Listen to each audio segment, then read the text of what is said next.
તો ધારાસભ્ય જિગ્નેશ મેવાણીના સમર્થનમાં સાંસદ જ્ઞાનીબેન અને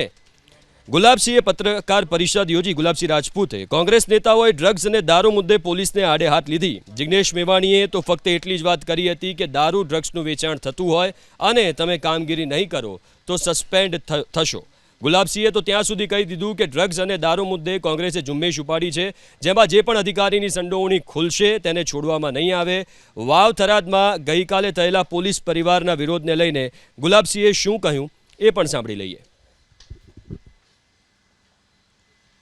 હું માનું છું ત્યાં સુધી હદ કરી છે અહીંના બુટલેગરો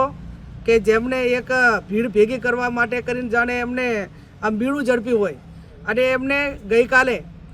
થરાદની અંદર મહિલાઓને આગળ કરી। હું તો મહિલાઓને પણ વિનંતી કરું છું કે જે તમારા પરિવારમાંથી કોઈ નોકરી કરતું હોય કે જે હોય, તમને સ્વાભાવિક છે કે એમના માટે લાગણી હોય, એમાં એ લાગણી સાથે કોઈ એ રીતને થયું હોય તો તમારો જે કહે છે આત્મા કે તમારો જે કે છે એ પણ દુભાય। પણ વાત એટલી છે કે તમે બધાએ જે રેલી કાઢી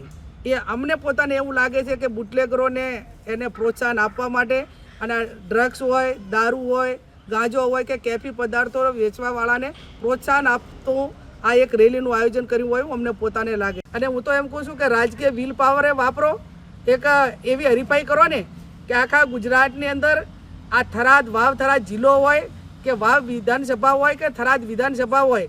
એવો ટાર્ગેટ નક્કી કરો અને એવો સંકલ્પ કરો કે અમે રાજકીય વિલ પાવર સાથે કહીએ છીએ કે અમારી વિધાનસભાની અંદર એક પણ ટીપું દારૂ મળે તો અમે ત્યાંના લોકલ અધિકારીઓની સામે કાર્યવાહી કરવડાવશું અને અથવા તો ગુજરાતના લોકો માટે કે વિધાનસભાના લોકોએ કે જેણે ખોબલે ને ખોબલે વોટ આપીને ક્યાંક તમને ઊંચા પદો ઉપર બેહાડ્યા છે, તમારા ઉપર ઘણી આશા અપેક્ષાઓ હતી અને આશા અપેક્ષાઓનો વિલ પાવર વાપરીને એક એવું ઉદાહરણ પૂરું પાડો કે જેથી કરીને અમારે એક વિપક્ષ તરીકે અભિનંદન આપવાના થાય।